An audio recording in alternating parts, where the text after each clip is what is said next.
So hi guys, நான் உங்களிடத்துல தண்டபாணி. சரி, நம்மளுடைய ஐம்பெருங்காப்பியங்கள் ஒன்றான சீவக சிந்தாமணி அப்படிங்கிறத தொடர்ந்து பார்த்துட்டே வந்துட்டுருக்கோம்.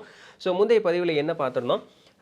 காந்தர்வ தத்தை. ஸோ தத்தையாகி அந்த பெண்ணை வந்து யாழ்ப்பூரில் சீவகன் தோக்கடிக்கிறார். தோக்கடித்ததற்கு பிறகு அந்த பெண்ணும் வந்து சிவன்கிட்ட தோற்றதாக ஒப்புக்கொண்டுக்கிட்டு தன் கையில் இருக்கக்கூடிய அந்த ஒரு அழகிய பொன்னால் செய்யப்பட்ட அந்த மாலையை சீவகனுடைய கழுத்தில் சூடி தன்னுடைய கணவனாக ஏற்றுக்கொள்வதற்கு உண்டான அந்த ஒரு அப்ரூவல் அதை வந்து அந்த பெண்ணும் தெரிவிச்சிடறா. So it is well declared. அங்கே சூழ்ந்து இருக்கக்கூடிய மக்கள் எல்லாம் சீவகனை பாராட்ட எல்லாரும் வந்து அந்த இடம் ஒரு சந்தோஷமான ஒரு இடமா வந்து இருக்குது.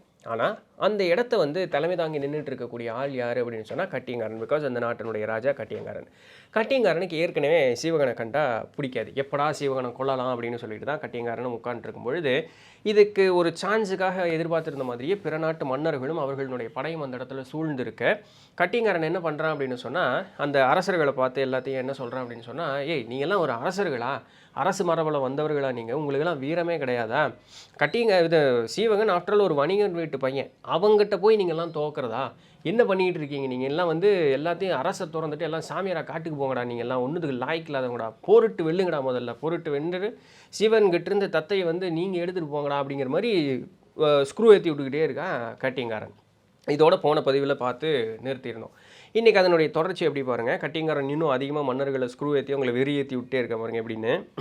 திருமகள் போல், திருமகள்னா யார்? லட்சுமி தேவி.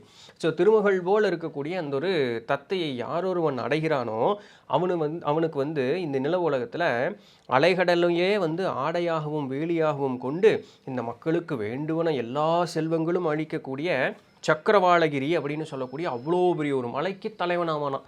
ஸோ அந்த பெண்ணை வந்து திருமணம் செய்து கொண்டால் நீ அவ்வளோ பாக்கியசாலி அப்படிங்கிறதுக்காக சொல்லப்படுது. இப்படி வந்து இருக்கக்கூடிய அந்த ஒரு பெண்ணை திருமணம் வந்து யார் செய்யணும்? நீங்கள் தான் செய்யணும். அதனால் உங்களுடைய திரண்ட தோள்களோடு போய் அந்த சீவகனை வந்து தோக்கடிச்சு அந்த பெண்ணை வந்து கவர்ந்துட்டு வாங்க. சரி, ஒரு பெண்ணு தானே இருக்கா, நம்ம இத்தனை பேர் இருப்போமே அப்படின்னு சொல்லி நீங்கள் ஐயமுறை வேண்டாம், கவலைப்படாதீங்க, அதற்கு ஒரு வழி நான் வச்சுருக்கேன். என்ன அப்படின்னு கேட்டால், நம்ம வந்து அந்த சீவகனை தோக்கடிச்சு அந்த பெண்ணை கவர்ந்து வந்ததுக்கு பிறகு நம்ம இங்கே வந்து அழகான நல்ல ஒரு நிலத்தில் குழியை வெட்டி அதில் நீர் நிரப்பி அதில் வந்து போர் புரிவோம்.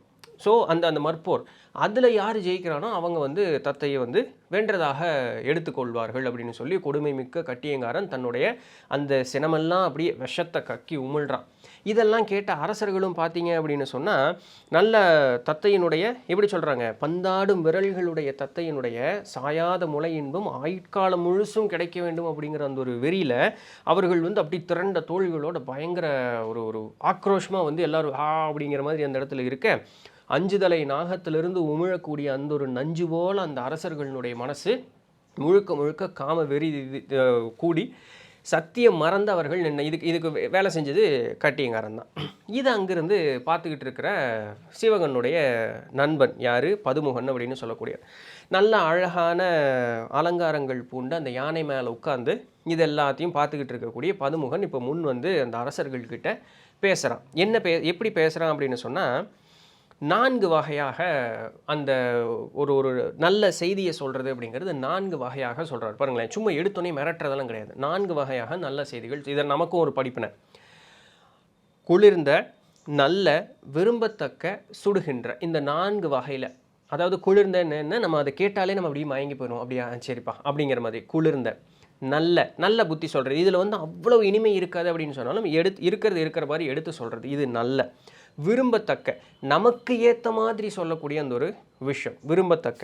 4வது, இது 3க்குமே வந்து படியில அப்படின்னு சொன்னால் 4வது சுடுகின்ற அப்படின்னா என்ன, மிரட்டி அடித்து வேலையை காமிக்கிறது தான். ஸோ அந்த மாதிரி கடுஞ்சொல் சொல்லக்கூடிய அந்த ஒரு விஷயம். ஸோ இந்த 4 வகையில் பதுமுகன் வந்து இவர்களுக்கு நல்ல புத்தி சொல்கிறதுக்கு முன் வந்து நிற்கும் பொழுது என்ன சொல்கிறாங்க அப்படின்னு சொன்னால், யாழ்ப்போரில் அரசர்களாக நீங்கிறவங்க தோத்துட்டீங்க. தோற்றதற்கு பிறகு தத்தை உங்களுக்கு ஆனவள் கிடையாது. சீவகன் வந்து யாழ்ப்போரில் தத்தையை வந்து வென்றுட்டான்.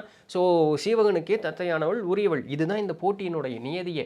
அப்போ யாழ்ப்போரில் தோற்ற அரசர்கள் யானை போர் கொண்டு வந்தது. யானை கொண்டு வந்ததுன்னா என்ன, படைபரிவாரங்களோடு வந்து இந்த போருக்கு நின்று தத்தையை வெல்லணும் அப்படின்னு முன்னுக்கு வந்து நிற்கிறது வந்து ரொம்ப அது ஒரு முட்டாள்தனமான செயல். இது விரும்பத்தக்கது கிடையாது. அரசருடைய மரபிற்கே ஒரு இழுக்கான ஒரு காரியத்தை வந்து நீங்கள் செய்கிறீங்க. பிறர் மனையை ஒரு தீயை தொட்டால் தான் சுடும், ஆனால் பிறர் மனையை நினச்சாலே வந்து அது உன்னை வந்து சுடும். ஸோ அந்த அளவுக்கு ஒரு கொடுமையான ஒரு செயலை வந்து நீங்கள் செய்கிறீங்க. அதாவது இந்த காம இன்பம் அப்படிங்கிறது அவங்க எப்படி சொல்கிறாங்க பாருங்க, தோள்கள் நெருங்கி அணைத்து தொண்டை வாய் மொத்து அப்படியே அதனோட இருக்கக்கூடிய அந்த ஒரு இன்ப அமுதம் வந்து அது அது தானாக நடக்கணும்.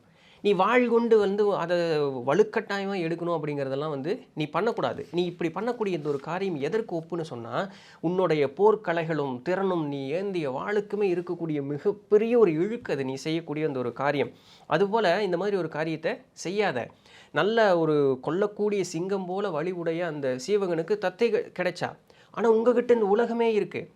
ஏன்னா ஏன் அதை அந்த ஒரு வார்த்தையை சொல்கிறாங்கன்னா, சீவகன் நாடாளும் அரசன் கிடையாது, அது ஒரு வணிகன் வீட்டு பையன். அவனுக்குன்னு செல்வம் உண்டு, பேர் புகழ் உண்டு, அதெல்லாமே உண்டு. ஆனால் அவன் அரசன் கிடையாது. அவனுக்கு கிடைச்சது தத்தை அந்த ஒரு பொண்ணு தான். ஆனால் நீ அரசன், இந்த நாடாளக்கூடியவன், இந்த நாடே உங்கள்கிட்ட இருக்கு. இது இது இந்த ஒரு சந்தோஷம் உங்கள்கிட்ட பத்தாதா? அந்த ஒரு பொண்ணு தான் வேணும், உங்கள்கிட்ட நாடே இருக்குது. அந்த ஒரு சந்தோஷத்தை எடுத்துக்கிட்டு நீங்கள் வந்து அமைதியோட நீங்கள் வந்து திருப்பியும் போங்க. ஸோ இதெல்லாம் ஒத்துக்கலைனாலும் நல்ல ஒரு மும்மதம், அதாவது நல்ல வலுவுடைய ஒரு யானை, பயங்கர உயர்ந்து வலுவுடைய ஒரு யானை, எத்தனை யானை வந்தாலும் அந்த யானைகளெல்லாம் வீழ்த்தி அடக்கி தன்னுடைய ஒரு கட்டுப்பாட்டில் வச்சுருக்கார். நம்ம ஊரில் சொல்ல போனால் வந்து கும்கி யானைன்னு சொல்லுவோம் தெரியுமா, அதுபோல் இருக்கக்கூடிய ஒரு யானையினுடைய கையில் அதிமுதர்வ தழைகள் வந்து ஒரு கவாலமாட்டு அது கையில் இருந்தது அப்படின்னு சொன்னால் அது அது அது தனக்குன்னு வச்சுக்கிட்டு இருக்கு அந்த யானை. எது? அந்த வலுவுடைய ஒரு யானை வந்து அந்த அதிமுதர தழைகளை வந்து தனங்கிட்ட ஒரு கவாலமாட்டை வச்சுக்கிட்டு இருக்கு. அது யாருக்காவது கேட்டால் கொடுக்குமா? அப்படி ஒரு வலுவுடைய ஒரு யானைகிட்ட பிற யானைகள்லாம் வந்து மோதுனா அந்த பாச்சா பழிக்குமா? அந்த யானை வந்து அந்த அதிமுதர தாழையை வந்து தருமா? அது அதுக்குன்னு வச்சுக்கிட்டு இருக்கிறது. அது எல்லாத்தையும் அசால்ட்டாக தூக்கி வீசிட்டு போய்கிட்டே இருக்கும். இதற்கு ஒப்பு தான் சீவகன் கையில் இருக்கக்கூடிய அந்த ஒரு தத்தை அப்படின்னு சொல்லக்கூடிய ஒரு பெண். அது அவனுக்கு உண்டானவள், அவள் வேற யாருக்கும் இது இல்லை. நீங்கள் சீவகன் கிட்ட போரிட்டு வர்றீங்க அப்படின்னு சொன்னால் சீவகனான அந்த யானை உங்களை ஈஸியாக வீழ்த்திடும். அதனால இந்த இந்த ஒரு எண்ணத்தை விட்டுட்டு நீங்கள் வந்து உங்களுடைய நாட்டுக்கு போக, உங்கள்கிட்ட என்ன இருக்கோ அதை வச்சு நீங்கள் சந்தோஷப்படலாம்ல அப்படின்ட்டு. ஸோ ஆப்வியஸ்லி யாரும் கேட்க போகிறதில்ல. அதனால தொடர்ந்து அவர் சொல்லவே சொல்கிறார் பாருங்க. நல்ல ஒரு இளம் பசுவை வந்து ஒரு நல்ல வலுவுடைய ஒரு காலை இணை சேர்ந்து நிற்கும் பொழுது அங்கே வந்து அந்த உழுது அதனால் களைப்புற்று ஒரு பழைய ஒரு காளை வந்து இந்த காளையை தோற்கடித்து அந்த பசுவை இது எடுத்துக்கணும் அப்படின்னு நினச்சா முடியுமா? ஆப்வியஸ்லி முடியாது. அதற்கு ஒப்பு தான் வந்து சீவகனும் அங்கே இருக்கக்கூடிய அந்த தத்தை அப்படின்னு சொல்லக்கூடிய. அப்படின்னா என்ன, நீங்கள்லாம் ஒன்றுத்துக்கு லாய்க்கு இல்லாதவங்கடா, அவன் வலுவுடைய காளை, ஸோ உன்னால் அவனை வந்து தோற்கடிக்க முடியாது அப்படின்னு சொல்கிறத இந்த மாதிரி சொல்கிறார். அடுத்தது நல்ல அப்படி வானுயர பாய்கின்ற அந்த ஒரு சிங்கம் வந்து தன்னுடைய பெட்டை கூட கூடி சேர்ந்து நிற்கும் பொழுது அந்த பெட்டை வேணும் அப்படின்னு சொல்லுவதற்காக கவர்ந்து வருவதற்காக ஒரு வலுவுடைய ஒரு புலி அந்த இடத்துல வந்தாலும் கூட அந்த புலியினால் வந்து அந்த சிங்கத்தை மீண்டு அந்த பெண் எங்கேயாவது தொட முடியுமா? அதனுடைய பெட்டையை தொட முடியுமா? முடியாது. அது எவ்வளோ வலுவுடைய ஒரு புலியாக இருந்தாலும் அந்த சிங்கம் தான். அது வந்து தன்னுடைய அந்த பெண்ணை காப்பாற்றணும் அப்படிங்கிற அந்த ஒரு எண்ணத்தில் வந்து அது பயங்கர ஆக்ரோஷமாக இருக்கும். ஸோ ஆப்வியஸ்லி அது எவ்வளோ பெரிய புலியாக இருந்தாலும் அந்த இடத்துல அதனுடைய பாச்சா பழிக்காது. பேய்களே உங்களால் முடியுமா அப்படின்னு. ஸோ அரசர்கள் இப்படியே சொல்லிட்டார், பேய்களே உங்களால் முடியுமா. அதே போல் ஒரு யானை வந்து தன்னுடைய இணையோடு சேர்ந்து இருக்கக்கூடிய அந்த ஒரு நேரத்தில் அதனுடைய அந்த குட்டி யானைகள்லாம் வந்து அந்த இடத்துல சூழ்வதனால இந்த பெரிய யானை ஏதாவது ஒன்று பண்ணிட முடியுமா? ஆப்வியஸ்லி பண்ண முடியாது. அதுபோல் கூர்வாளேந்திய அந்த சீவகன், ஸோ அவனுடைய அந்த குறிப்பை அறிஞ்சிக்குங்க, அவனும் இதற்கு ஒப்பானவன் தான். ஸோ அதனால் உங்களால் அவனை வந்து எதுவுமே பண்ண முடியாது. ஸோ அழகிய கூந்தலையும் நல்ல அழகிய மலர் மாலையும் அணிந்த தத்தை சீவகனுக்கே உரித்தானவள். ஸோ அவளை விட்டுட்டு நீங்கள் அது போகிறதுக்குண்டான வழியை பாருங்கள். காமதேவனே வந்து தத்தையை மீட்டு எடுக்கணும் அப்படின்னு நினச்சாலும் அது அந்த இடத்துல முடியாது. காமதேவனே கதி அப்படின்னு கிடக்கக்கூடிய அவன்தான் எனக்கு எல்லாமேன்னு சொல்லக்கூடிய அந்த ஒரு ரதி தேவி, அவள் மீது ஆசை கொண்டு அவளை கவரணும் அப்படின்னு நினைக்கிற அந்த ஒரு எண்ணம் வந்து எப்படி நடக்கவே நடக்காதோ, காமதேவன் அது கூடுவாரா? அது என்றைக்குமே நடக்கவே நடக்காதோ அதுபோல் இந்த ஒரு காரியமும் நடக்காது. சீவகனிடம் இருந்து தத்தையை மீட்டெடுக்க அந்த கற்பக மலர்களையே மாலையாக சூடிய இந்திரனாலேயே முடியாது, உங்களால் எப்படி முடியும் அப்படின்னு சொல்லி அந்த இடத்துல நிற்க. அடுத்தது ஒரு வேலை, சரிப்பா இதெல்லாமே இருக்கட்டும்ப்பா, நான் சீவனை பற்றி பெரிய ஆளாக சொல்லிட்டேன்ப்பா, நீங்கள் பெரிய ஆள்ப்பா, நான் இப்போ உங்களை பெருமையாக சொல்கிறேன், இப்போ பாருங்கள் இதுதான் விரும்பத்தக்க அப்படிங்கிறது, நான் உங்களை பெருமையாக சொல்கிறேன், நீங்கள் வந்து ஒரு வேலை தோக்கடிச்சிட்டிங்கப்பா, சீவகனை எங்களை எல்லாத்தையும் தோக்கடிச்சிட்டிங்க, தத்தை வந்து கவர்ந்துட்டீங்க, சரி உங்களுக்குள்ள மற்போர் வைக்கிறீங்க, அதுலேயும் நீங்கள் தோற்று ஒரு வலுவுடைய ஒரு ஆண் வந்து தத்தையை வந்து எடுத்துக்கிறக்காக வர்றான்னு வச்சுக்கோமே, இங்கே இருக்க கட்டிங்காரன் சும்மா விட்டுட்ருப்பான் அப்படின்னு நினைக்கிறீங்களா? நீங்கள் பிற நாட்டு அரசர்கள் எல்லாமே கட்டிங்காரனுக்கு ஒரே கல்லில் 2 மாங்காய், எப்படி இங்கே மற்ற தோற்ற மன்னர்கள் எல்லாத்தையுமே வந்து ஒருத்தன் தோக்கடிச்சிருப்பான். இப்போ அந்த ஒருத்தனை தோக்கடிச்சா போதும், உங்களுடைய எல்லா நாடும் கட்டியங்காரனுக்கு, கூட தத்தையும் கட்டியங்காரனுக்கு. அப்போது இந்த மொத்த உலகையும் தன் ஒரு கொடைக்கு கீழே வச்சுட்டு இருக்கிறது கட்டியங்காரன் அப்படின்னு சொல்லக்கூடிய அந்த ஒரு சூழ்ச்சியான ஒரு எண்ணம் தான் கட்டியங்காரன் கிட்ட இருக்குங்கிறது கூட உங்களுக்கு ஏன் புரிய மாட்டேங்குது? நான் இவ்வளவு சொல்லியும் உங்களுக்கு புரியலையா? இத்தனை சொல்லியும் உங்களுக்கு புரியலன்னா எங்களுடைய வில்லனுடைய வலு எந்த அளவுக்கு இருக்குது அப்படிங்கிறத பாருங்கன்னு சொல்லி நல்ல ஒரு வில்லை நல்லா மடக்கி நான் பூட்டி அங்கே வந்து அந்த அம்புரா தோணி எடுத்து இப்படி ஒரு அம்புரா தோணியிலேருந்து அம்பு எடுத்து அந்த ஒரு எய்யை அங்கே இருக்கக்கூடிய பெரிய ஒரு பாறையான், அந்த பாறையை அடித்து அந்த பாறை பொழந்துருச்சான். அப்படியே அந்த அம்பு போய் நிலத்தில் அப்படியே ஏறி இப்படி நின்றுட்டு இருந்துதான். இவ்வளவு வலுவுடைய வில்லையும் அம்பையும் ஏந்தியவர்கள் நாங்கள். ஸோ எங்களோட நீங்கள் வந்து இப்போ தான் வந்து அந்த மிரட்டுற தோனி வருது. இவ்வளவு வலுவுடையவர்கள் நாங்கள். நான் இவ்வளவு நல்ல புத்தி சொன்னேன், நீ கேட்கல, இன்னும் ஆரவாரம் கொட்டிக்கிட்டே இருக்கே அப்படின்னு சொன்னால் பாரு, இவ்வளோ வலுவுடையவர்கள் நாங்கள். ஸோ அதனால் எங்கள் கூட போர் செய்கிறதுக்கு உண்டான வலு உங்களுக்கு கிடையாது. அது எப்படி இப்போ பாருங்கள், இப்போ வாழைப்பழத்தில் ஊசியெல்லாம் இல்லை, நேராகவே குத்துற மாதிரி ஒரு இது பாருங்கள். இந்த சக்கர வியூகம் அமைச்சு மிகப்பெரிய ஒரு போர் படைகள் எல்லாத்தையும் கூப்பிட்டு சக்கரவியூகம் அமைச்சு அம்பையும் வில்லையும் வந்து நிலத்தில் குத்தி நின்று படையரசர்களுடைய அந்த குடலெல்லாம் அப்படி சரிந்து பிணங்களாக வீழ்ந்து கிடக்க அந்த உடலெல்லாம் வந்து அப்படியே ஒரு இது பயிராக விளைச்சி நின்று அங்கே அந்த சிந்திய ரத்தங்கள் எல்லாம் அப்படியே தேனும் நெய்யும் போல் அந்த இதை குழப்பி அந்த சாப்பாட்டை பெய்களுக்கெல்லாம் ஊட்டக்கூடிய வலுவுடையவன் எவன் ஒருவனோ அவனே வந்து எங்ககிட்ட இருந்து தத்தையை பிரித்து எடுத்துகிட்டு போக முடியும். அதனால் நீங்கள் ஊருக்கு போங்க அப்படின்னு. என்ன டே, உனக்கெல்லாம் லாய்க்கே கிடையாதுண்ணா, அவ்வளோ வலுவுடையவன் இந்த உலகத்தில் யாருமே கிடையாது, நீங்களும் அந்த அளவுக்கு லாய்க்கும் கிடையாது, கிளம்பி போங்கடா அப்படின்னு சொல்ல யாராவது நல்லது சொன்னால் கேட்பானா? ஆப்வியஸ்லி கேட்க மாட்டான். ஏன்? 2 விஷயம் இந்த இடத்துல இருக்குது. 1 காமத்தி அதிகமாக இருக்கக்கூடியது, 2 நான் என்ற அகம்பாவமும் கர்வமும் அந்த இடத்துல அதிகமாக இருக்குது. ஆப்வியஸ்லி யாருமே வந்து எந்த அரசர்களும் பதுமுகன் சொன்ன நல்ல புத்தியை கேட்கவே இல்லை. போர் முரசு ஒழிக்க ஆரம்பிச்சிருச்சு. அங்கே வந்து அப்படியே அந்த சீறுகின்ற காற்றுனால் அப்படியே அந்த அலைகடல் எப்படி அது சல்லுன்னு அப்படியே ஒரு சத்தத்தோடு அப்படி வந்து கடல் அப்படி வரும். அதுபோல் அங்கே இருக்கக்கூடிய அந்த வீரர்கள் வந்து விடக்கூடிய அந்த முழக்கம் வந்து அந்த இடத்துல இருந்தான். வீர முழக்கம், போருக்கு போகிறக்கு முன்னாடி இது பண்ணுவாங்களா, அந்த மாதிரி இருந்துதான். ஸோ நல்ல அழகுடைய மலர் மாலை அணிந்த சீவகன் அங்கே நடக்கிறது எல்லாத்தையும் இப்படி பொறுமையாக பார்த்துக்கிட்டே இருந்துட்டு, ஓகே எல்லை வந்து இது வந்து எல்லை மீறி போகுது, ஸோ சூழ்நிலை கை மீறி போகுது அப்படிங்கிறத புரிஞ்சுக்கிட்டு சீவகன் தன் கையில் இருந்த யாழை வந்து நீட்டாக அப்படி கீழே வச்சுட்டு எந்திரிச்சு தத்தையை பார்த்து ஒரு புன்சிரிப்போட, அழகான ஒரு புன்சிரிப்போட சொல்கிறான். என்ன சொல்கிறான் அப்படின்னு சொன்னால், அணிச்ச மலர்கள் இருக்குல்ல, அது அப்படியே மிருதுவான மலர்கள், அணிச்ச மலர்கள். அந்த மலரை அணிஞ்சதுக்கே வந்து அந்த பெண்ணினுடைய அந்த மெல்லிய இடை வாடுதான், அப்படியே அம்மா அப்படிங்குதான். அந்த அளவுக்கு மெல்லிய இடை உடைய, ஸோ மெல்லிய இடை உடைய அழகோடு இருக்கக்கூடிய அந்த ஒரு பெண்ணு செம்பொன்னால் செய்யப்பட்ட செப்பு, ஸோ எந்த ஒரு பாத்திரம் அதற்கே வந்து ஒரு வெக்கப்பட வச்சு அதையவே ஒரு களங்கம் பர வைக்கக்கூடிய அளவுக்கு அழகுடைய முளையுடைய அந்த ஒரு பெண்ணு, கவலைப்படாத, உன்னுடைய கண்போல் இருக்கக்கூடிய கூறிய அம்புனால தான் இந்த அரசர்கள் சாகணும்னு சொல்லி அவர்களே முன் வந்து நிற்கும் பொழுது நம்மளால் என்ன பண்ண முடியும், நீ எந்த வருத்தமும் படாத அப்படின்னு சொல்லி சீவகன் அந்த இடத்துல சொல்ல, அந்த பொண்ணு அதை கேட்டுட்டு அமைதியாக இருக்குமா?